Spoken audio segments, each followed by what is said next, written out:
Okay, good morning.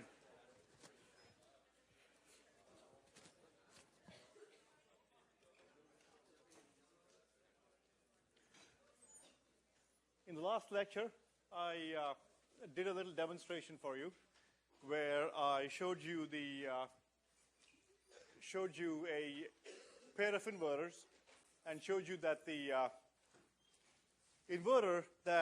output of the first inverter looked weird. Certainly not like anything we've seen thus far. It looked like a slow rising transition like this. And using that motivation, we had begun our study of RC circuits. And in particular, for today, the lecture's titled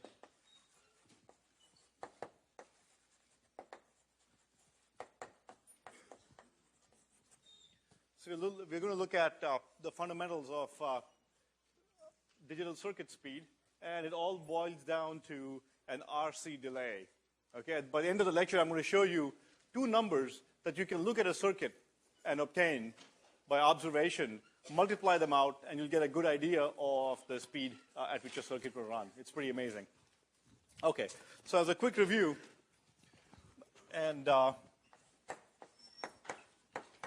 relevant section for this is chapter 10.4.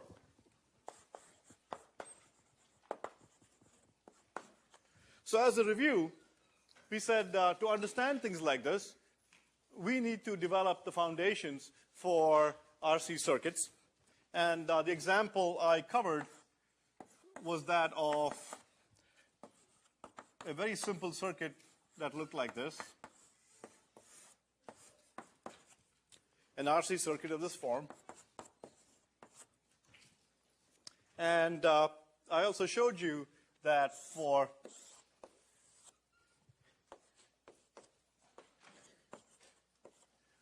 an input of the form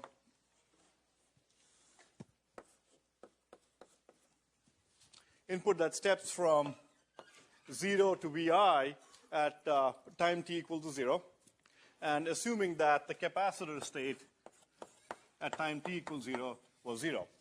So what this means is that the capacitor starts from rest. So at time t equal to 0, the this is Vi, I'm sorry. So we assume that the capacitor starts from rest.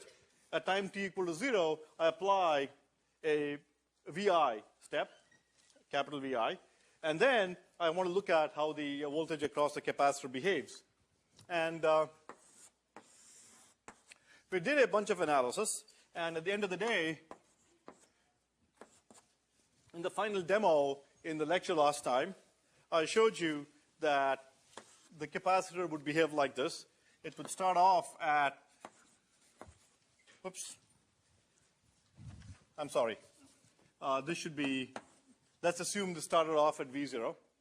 Okay, we get a different equation for 0. So let's say the capacitor started off at V0, in which case Vc at time t equal to 0 is V0 as expected. And we showed that the output would look something like this. After a long period of time, this would come up to Vi. And this rise had a time constant of tau equals RC. So we wrote the equation for this waveform. And this is the case when Vi is greater than Vo. Okay? I'd like you to stare at the circuit and this result here to get more intuition on what's going on. So at times t0, Vc starts up at 0 as expected, at V0 as expected. Okay, because I'm telling you that that's the case. That's the initial condition. Starts up at V0. Then this one steps to Vi. Okay, there is no infinite transition anywhere here. And so the capacitor holds its voltage at V0 at time t equals 0. And then the Vi here, which is greater than V0, begins to charge the capacitor up. Okay, charge it through this resistor, and so therefore the capacitor charges up. After a long period of time, from a basic foundations of capacitors, we know that the capacitor appears like a long-term open circuit to DC. Okay, this is a DC voltage VI. So it appears like an open circuit. So after a long period of time, VI appears at the end. And from here to here, I have an exponential rise that is typified by an equation of the form minus t by RC. Okay? This kind of waveform, rising from a smaller value to a higher value, is typified by this expression. Okay? We saw that expression when we developed the equations the last time. On the other hand, if the input was such that VI was smaller than VO, so let's say VI was smaller than VO, then what would happen is that the capacitor voltage would start off at V0, because I'm telling you that's the initial condition, and would then decay in this manner to the final value of VI, which is the input. So instead of going up this way, it decays down to the final value applied to the circuit. Again, the time constant is RC, but this is typified by a form. Okay, this is exponential rise, and this guy, e to the minus t by RC, is an exponential decay. So the key thing to remember is that when you have RC circuits of this form, the waveforms that you get are either minus t by e to the minus t by RC or 1 minus e to the minus t by RC. Okay? So you can now begin to see how waveforms such as that come about. We will do an example and sit down and compute the inverter delay, and notice that this waveform here is very typical or corresponds to this waveform that we see here. Okay? Here I'm starting at V0.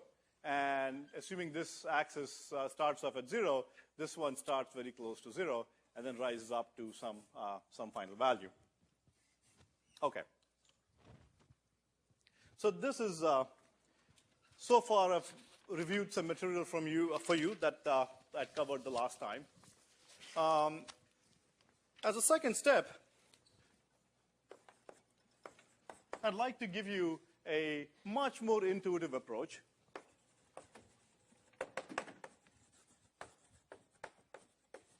That doesn't involve solving any differential equations. Okay? And the reason I do this is that most experienced circuit designers do not sit down and write differential equations each time they see an RC circuit. Okay? So when you're starting out, you see an RC circuit, boom, boom, boom, you say, node method, and you write the differential equation. But experienced people don't do that. Okay? They look at it, and they can sketch the waveform out by inspection. I'll show you how to do that. It is indeed incredibly simple once I give you some intuition. Throughout the rest of this course, I will be showing you many such examples where initially I develop the foundations of stuff, and then show you an intuitive approach that very quickly lets you either get the final answer or at least sanity check the answer that you've gotten. And this is how experienced circuit designers deal with stuff. So how many people here have seen this movie, Bend It Like Beckham? So, this Beckham character doesn't think about how he's going to curve the ball. He just does it, and it happens. Okay, he doesn't sit down writing, differential equations to find out, the projectile trajectory and all of that stuff. You just kind of do it. And so I'd like to, this series of intuitions I'm going to give you is going to be in line with the Bend It Like Beckham kinds of intuition. Okay? And this one in particular, I'd like to do in honor of one of your recitation instructors, Professor David Perrault. Okay, and so this piece of intuition is going to be termed Practice It Like Perrault. Okay, watch what I do with the other names. So, so Professor David Perrault is really a world expert in designing really incredible power supplies for very, very small chips and so on. Okay, so he doesn't sit and write differential equations to do this stuff. He looks at it and sketches it out. So let me show you how he would do this. Okay, so suppose I have my circuit like before, VI, R and C. Okay, and I'm telling you that VC of 0 is V0, and my input, Vi,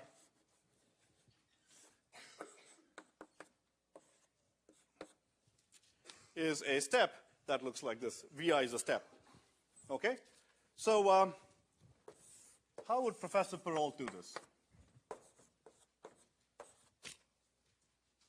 Okay, let's do it completely by intuition. Okay, no math here.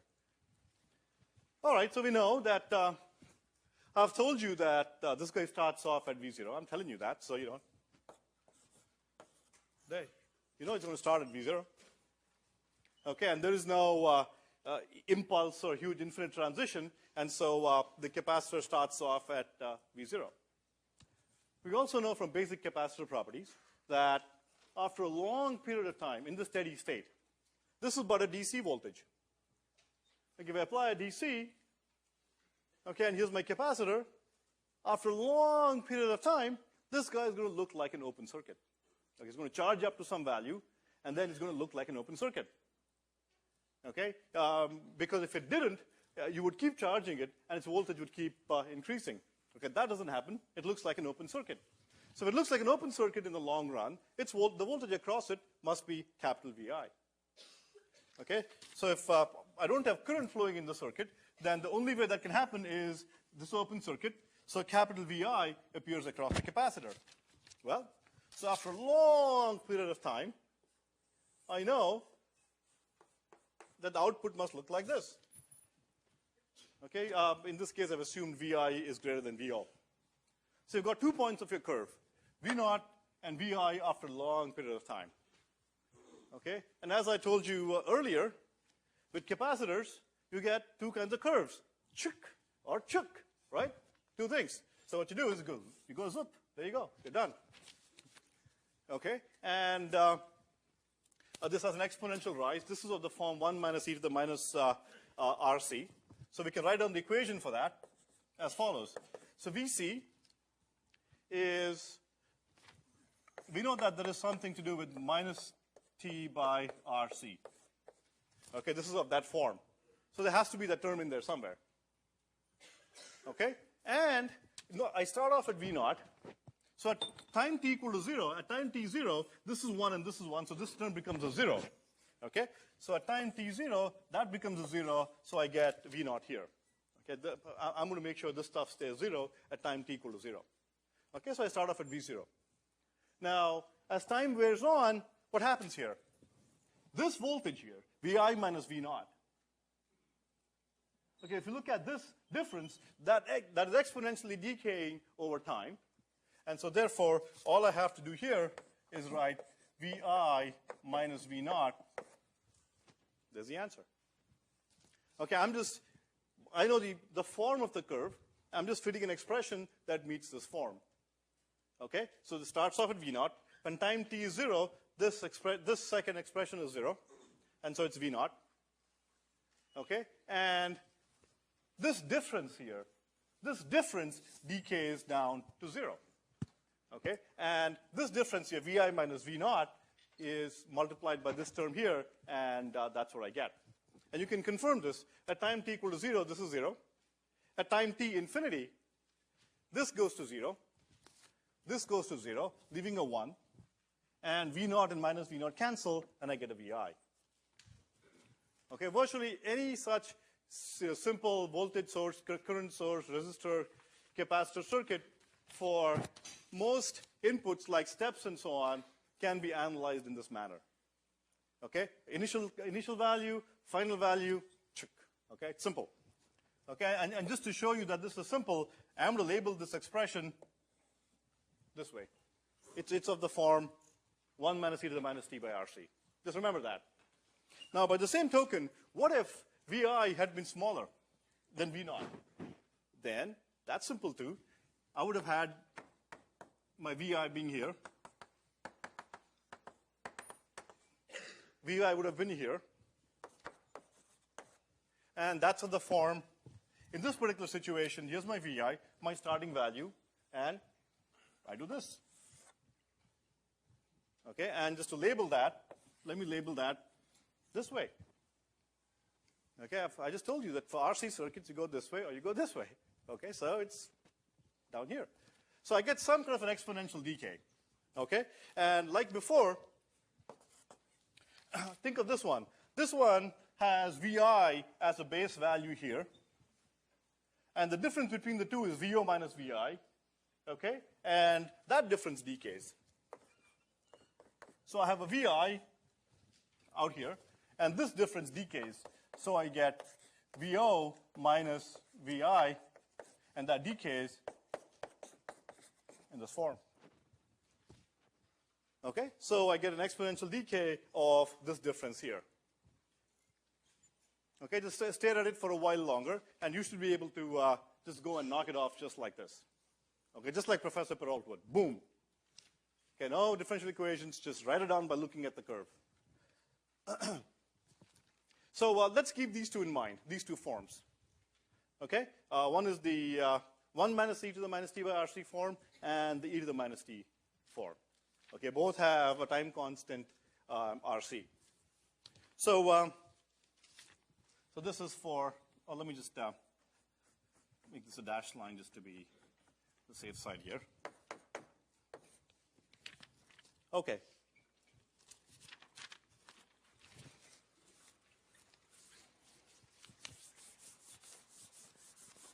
So that's a first piece of intuition. And as I pointed out before, in problems you face in life or in ones that we give you, feel free to use the intuitive method, okay? And or what you can do is apply the mathematical method and then check your answer by using your intuition. Okay. So now what I'd like to do next is apply what we've learned so far to figure out what we set out to figure out, which is the delay of my inverter. Okay? I promised you that by the end of this lecture, I was going to close the loop on that little demo. Okay? I was going to close the loop for you on this little circuit that we had looked at, one inverter driving another inverter.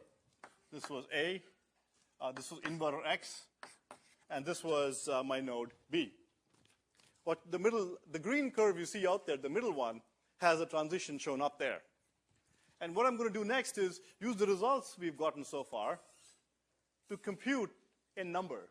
We're going to compute a delay number, both for a rising transition, we'll call the delay TR for rising transition, and we'll compute a delay for the falling transition, TF. Remember that this is the input that falls down sharply. The intermediate node B rises much more slowly. And because this rises much more slowly, this guy here falls a little after this transition here. And so there is a delay. Okay? And I'm going to apply what we've learned so far and do an example for you and figure out what that delay is. Okay? This is an absolutely foundational calculation done in building digital circuits all the time. Okay, it's remarkable that something so simple is used in designing even the most complex of circuits to obtain very quick ideas of what my delay will look like when I have some sub-circuit driving some other piece of sub-circuit. So let me just draw a few equivalent circuits for you. The internal circuit looks like this.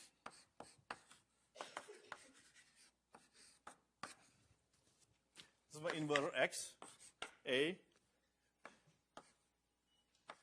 my node B, and notice that I have this capacitor CGS. Since I'm interested in this node, let me show you that this capacitor explicitly. It's because of this capacitor here that arises because of this MOSFET here between the gate and the source. And that capacitor gives rise to this RC thing that we're seeing. This is RL, this is RL, VS, VS. Okay, and let's say, just as up there, at time t equal to 0, I get a transition like so, a falling transition from, say, 5 volts to 0 volts at the node A. Okay, this is VA here. That's shown up there. And VB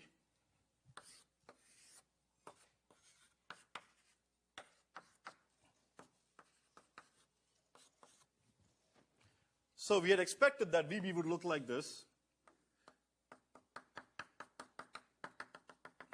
We had expected VB to be instantaneous and looking like that. But instead, because of the capacitor, VB looks like this. Okay, remember, again, this is of the form 1 minus e to the minus RC.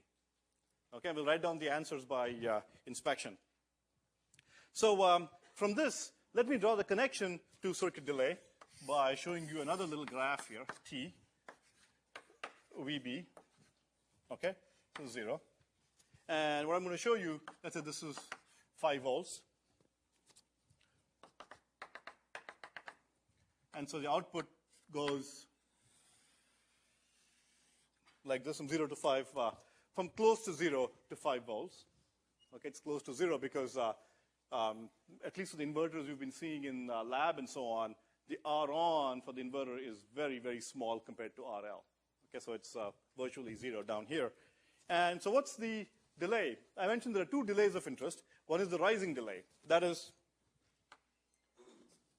the logical value at the end of, if I wait a long enough period of time, is a logical 1.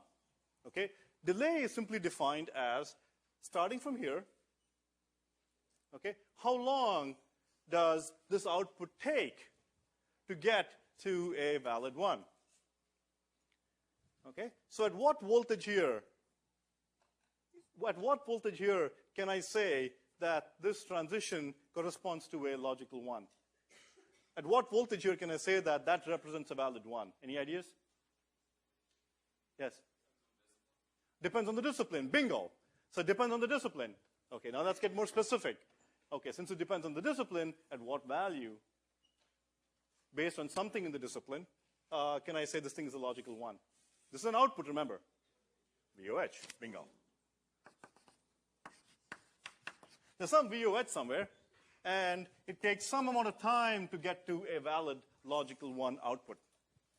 Ergo, there's a delay.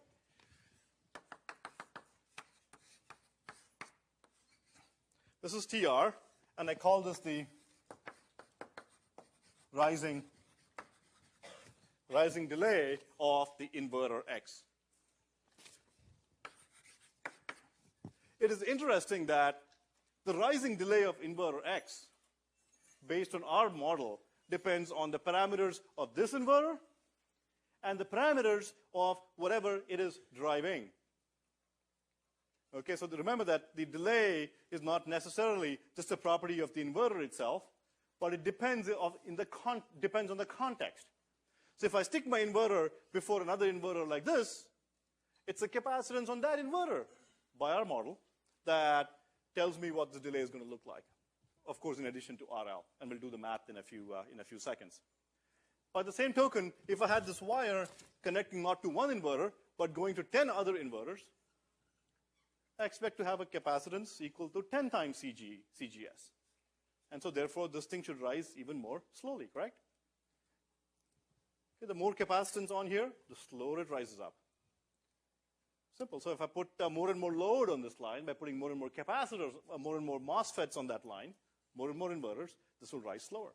In our example, I have just one. So let's go ahead and compute the delay. So this is called the rising delay of X.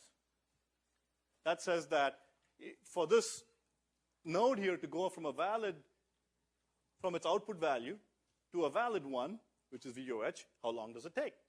Notice if this capacitor was 0, if this cap was 0, then you would have seen an instantaneous transition. And if you saw instantaneous transition, then notice that the rising delay was 0. That was the model we had looked at up to learning about capacitors. Okay, so that's the delay. So let's go ahead and compute the number. So I can draw an equivalent circuit for computing a rising delay. The equivalent circuit for the rising delay looks like the following. There's a VS voltage source, there's a resistor RL, and there's a capacitor CGS. Okay? Because when I turn this guy off, this guy has gone off, and so as far as the rise time of this node is concerned, I can look at this circuit. Ground, through CGS, through RL, through VS, back to ground. Okay? And just for simplicity, let me draw this in a form that we understand. CGS, let me use this as my ground node. And this is the voltage VB, and this is RL, and V is simply VS once that transition happens. So by our equations here, VI equals VS. And what's VB0? VB0 is at what value does this node start out? Notice that for simplicity here, if this R on is much, much smaller than RL, okay, then this node will be very close to ground. So I'll just go ahead and say that VB at time t equal to 0 is approximately 0. Okay? And then what I want to find out is what does the value look like for time starting from 0 and then going forward? Well, we become experts at this now. Okay, let's do the intuition here. Okay, start off at 0. Okay, that's good. Because my initial value is 0, so I start off here. What's the final value? After a long time, since this is a DC voltage, what will be the value at VB after a long time? Pardon? VS. Okay, so if I wait long enough, then it's going to be at VS.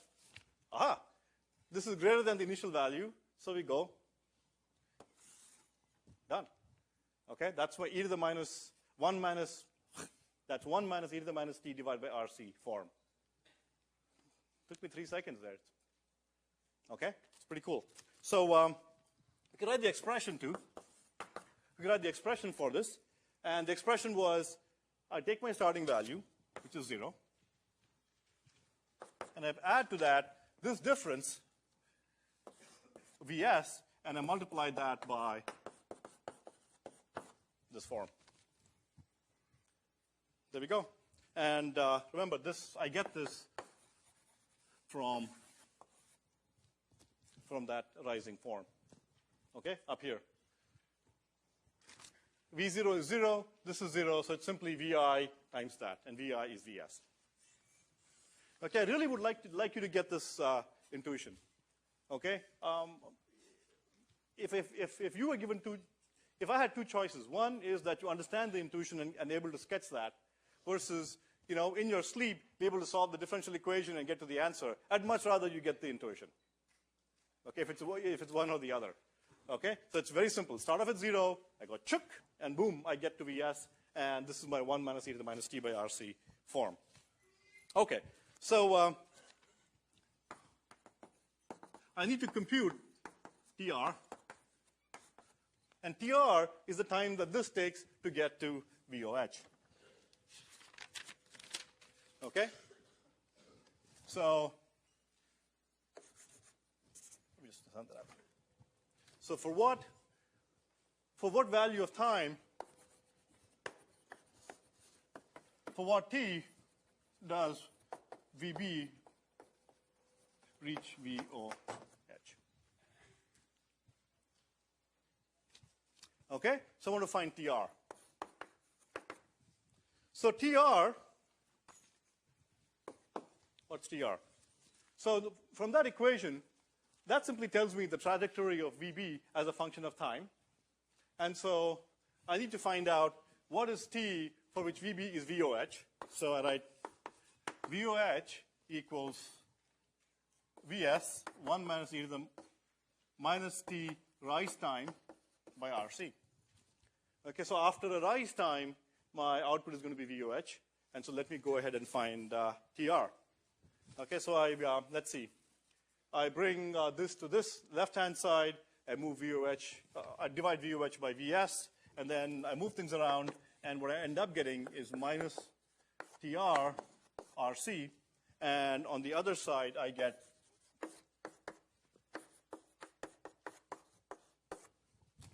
okay. I divide VOH by VS. That's this. That's this. I move this to the other side, and move e to the minus t RC to this side, and take logarithms on both sides. This is what I get. Okay, so TR is therefore minus RL CGS ln 1 minus VOH by VS. That's my rise time. You can just do this by inspection. It's just so awfully simple.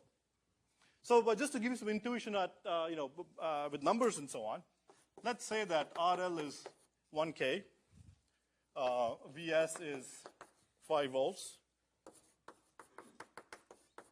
VOH is 4 volts, CGS is 0.1 picofarads. This happens so often that we oftentimes call it puff. Okay, 0.1 puff. Okay, it's picofarads. It's called puff. If it's nanofarads, I don't know why they didn't call it nuff. They just call it nanofarads. Okay, so TR for these numbers, it gets to be 1 times 10 to the 3 times 0.1 times 10 to the minus 12 for picofarads, ln of 1 minus 4 by 5. Okay? And if you do the math, you get this down to 0.16 nanoseconds. This means that if I had an inverter like that, driving another inverter, then my output transition would be delayed by 0.16 nanoseconds. Okay, and trust me, when Intel builds its microprocessors or when Broadcom builds its cable modem chips, okay, they have to do this one way or the other using a computer tool or by hand for virtually every little sub-circuit in their big chip. Okay, that's how you get the delays or some approximation thereof. What I want you also to do is, for no particular reason, okay, I'll just compute for you the following quantity, RLCGS, the time constant of that circuit, okay, for no reason at all. I'm just going to compute it and stick it here, okay, and RLCGS, 1K times 1 picofarad is simply 0.1 nanoseconds. I'm just writing it and sticking it there for no particular reason. Okay. All right, as a next step, let's do the falling delay.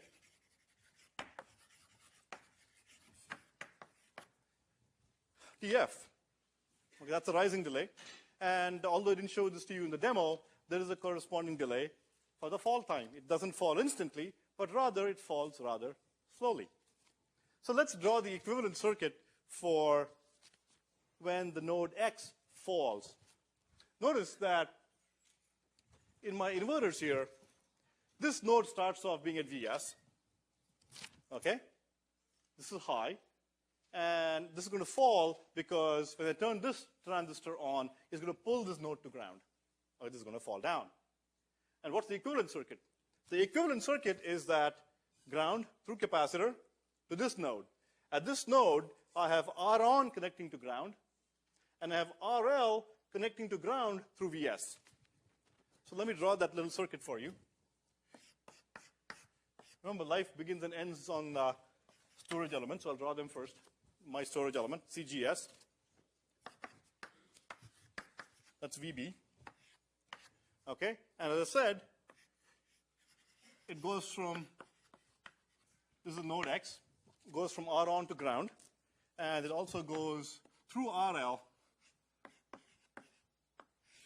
through VS, to ground. Okay? And in this particular situation, VB of 0, the falling delay, VB starts off at Vs. So VB of 0 is Vs. Okay? And the output, the final output, I'm not sure yet. What is the final value of the voltage at this node? Okay, I don't know that yet. I need to compute that. Okay, so what I'll do is, whenever you see something like this, okay, a capacitor connecting to linear stuff, okay, or a nonlinear element connecting to linear stuff, okay, for no apparent reason, you should at least think about what? Think Thevenin, exactly. Okay, and then see if you can use the Thevenin method to simplify your life. Okay, capacitor, a bunch of stuff here. I need to find out the initial value. Oh, I know that. That's Vs. Done. I need to find the final value using my intuitive method. For the final value, I could do it just by looking at this, but hey, I wanted to throw in Thevenin. So hey, let me try the Thevenin equivalent and see if that makes my life any easier. So a VTH. Well, the Thevenin method says that you can replace this circuit here with a Thevenin equivalent of this sort for the purpose of determining what happens at this node, given that that is linear.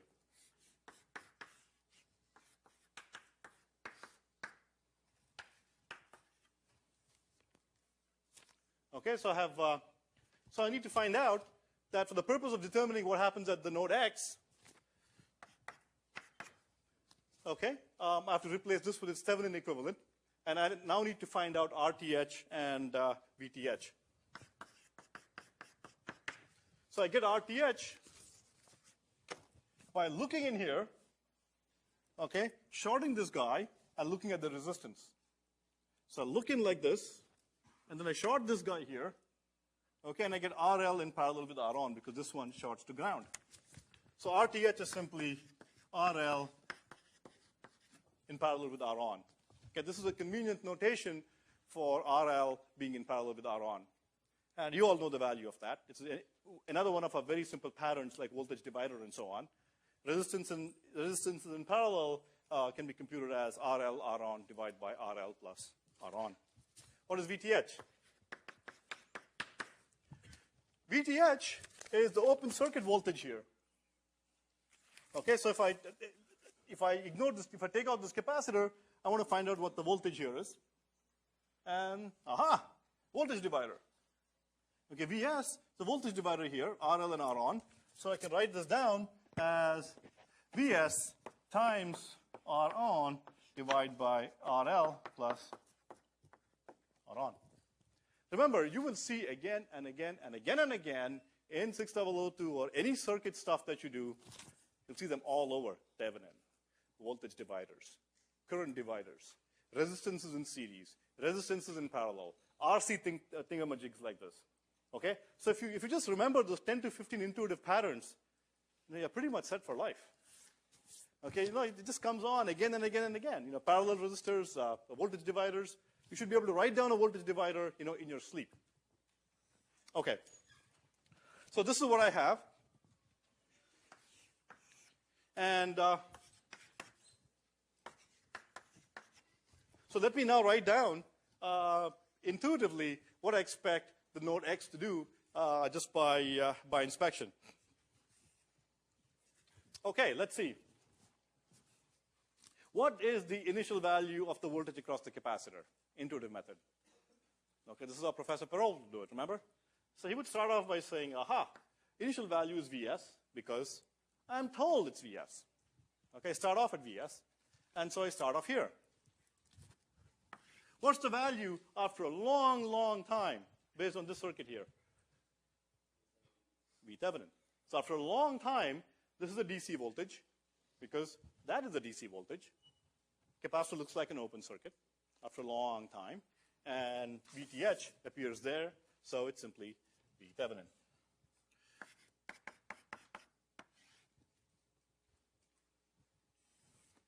Okay? And then when you see those two, boy, I love doing this, you go like this. That's the coolest part. Okay, and I'm done. It's so simple. 3 seconds or less, I'm able to tell you what the delay of a inverter is, purely by intuition. Okay, completely intuitively. I haven't done any solving. It's just by observation. Took this circuit, okay, made my life easy. Thevenin, looked at RTH, VTH, and then sketched it by inspection.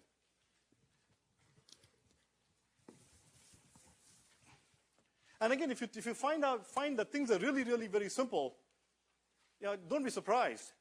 Okay, once you get some conceptual understanding, things are indeed very simple. Okay, and you can eliminate a lot of math just by staring at things and attempting to build up the intuition. Okay, so as a next step, what I can do is write down the expression for VB, and I write down the expression from a falling transition. So how do I do it? What was it? VB. What was the method? I take the lowest value of interest here. That's VTH.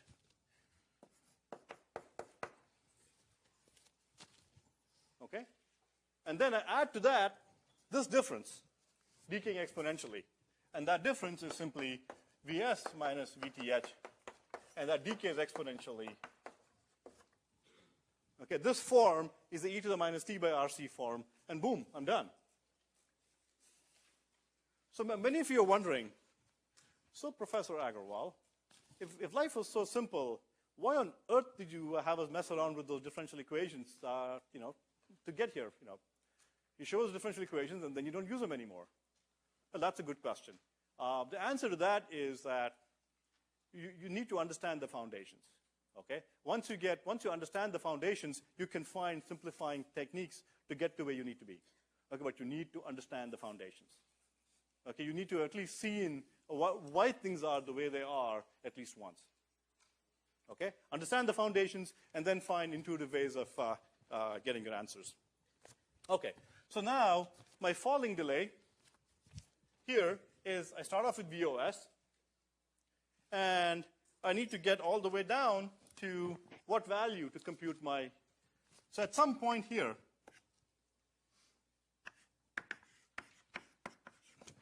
this is a valid 1. At some point, VB becomes a valid 0 for the output. Okay? And that's when I stop my TF clock. So what's the value here for this to be a valid 0? Don't all yell at once.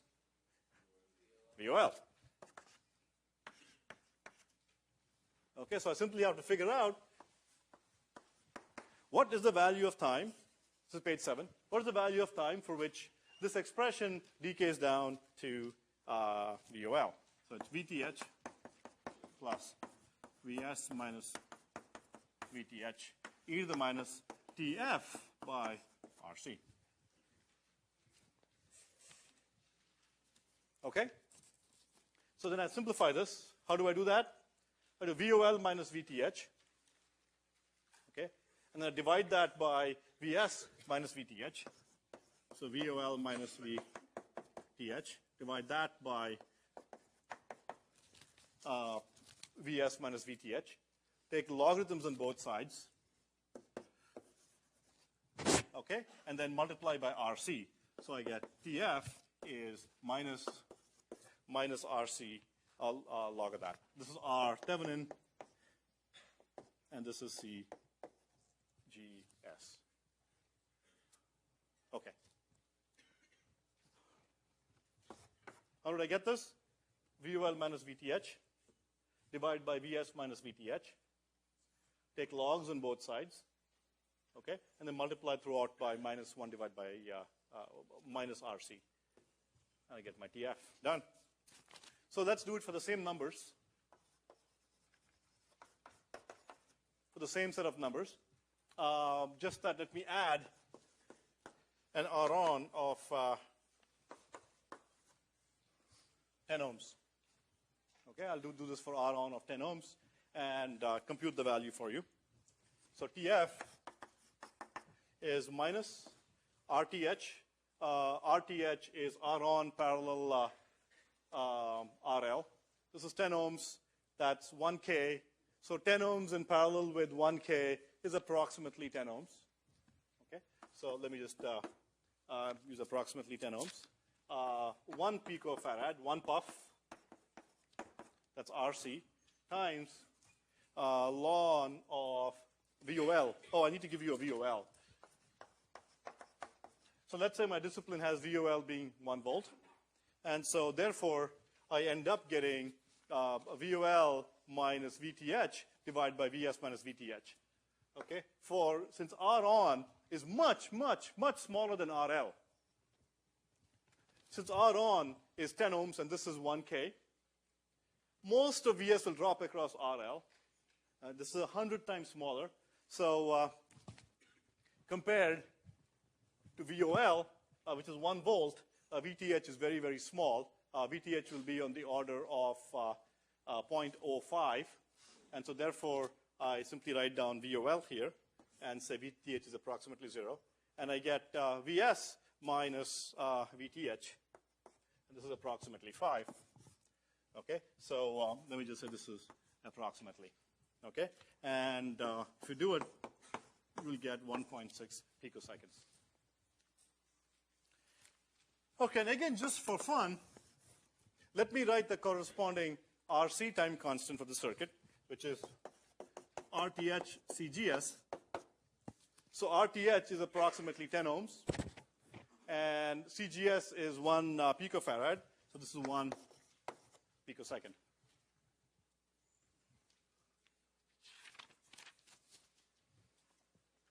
Okay? So now you'll understand why I've been writing this time constant down. It turns out that the time constant is a very, very important number. So if you see an RC circuit and you compute its time constant for a RLC connection like this, it's the series resistance times the capacitor. The time constant is a very important number. Okay? And usually the circuit delays are in the neighborhood of the time constant value. Okay, in this case, this is 1 picosecond, that's 1.6 picoseconds. And in this case, we had 0.1 nanoseconds and 0.16 nanoseconds. Okay, so the time constant itself is a good indicator of what your delays are going to be like. Okay, so if you have no time, you're sloshing your cereal down in the morning and you need to know how long, the delay of the inverter is very quickly, you have 3 seconds, boom, just do the RC, and that's a good first approximation. Okay, what I'd like to do next in the last 3 or 4 minutes is set up a little demo for you for your recitation, and then your recitation will cover it.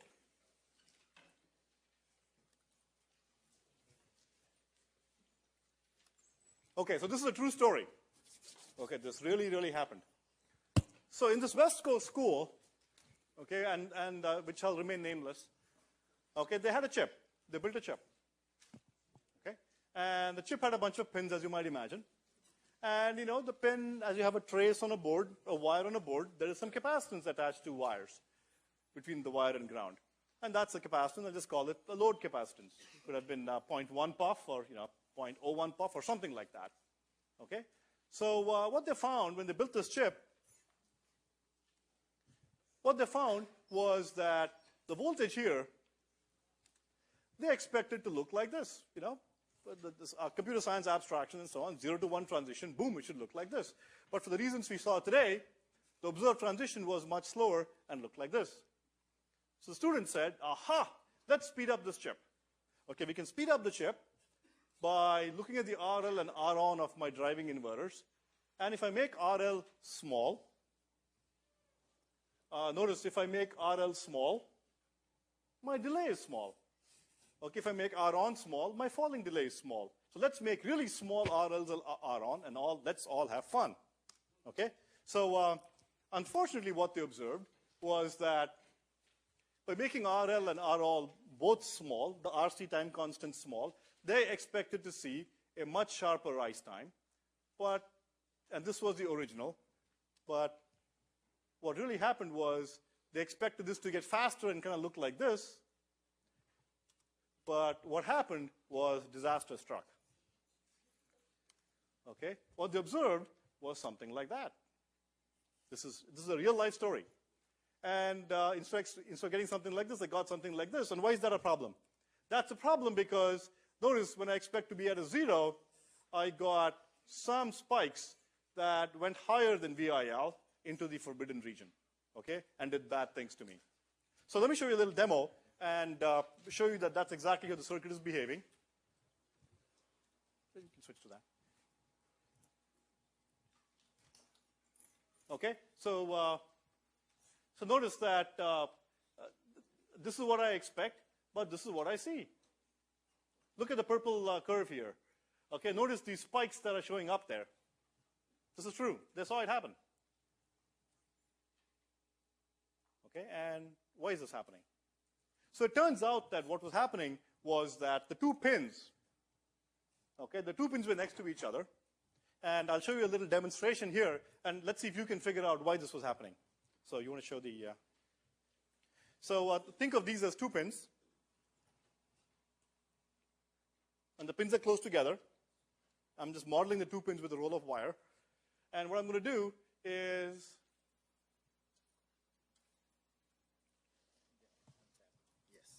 I'm going to separate the wires and keep them far apart. It's like keeping my pins far apart. Hey, guess what happened? Those nasty spikes went away. But then if I can't keep my pins a meter apart on a chip. Your laptops are going to look, 20 yards long. You want the pins to be very close to each other, so that you can have many pins on your chips and therefore have very small systems. But then look, I get those spikes. So any idea why is that happening? Why is it that when the pins are close together, I get those spikes? Switch to this. Any ideas? Somewhat? We just learned about capacitors, so this must have to do with capacitors.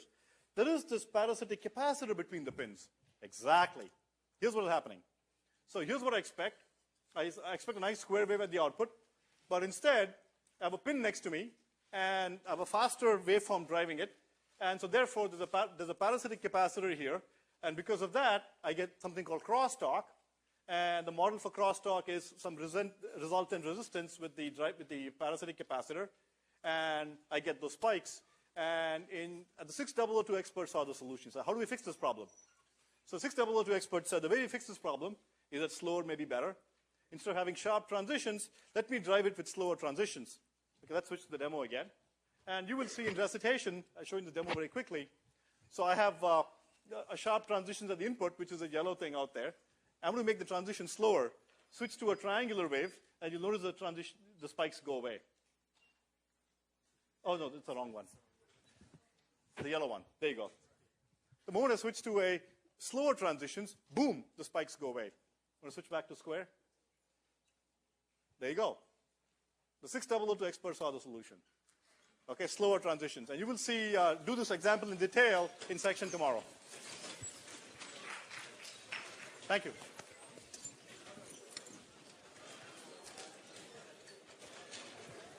Yes.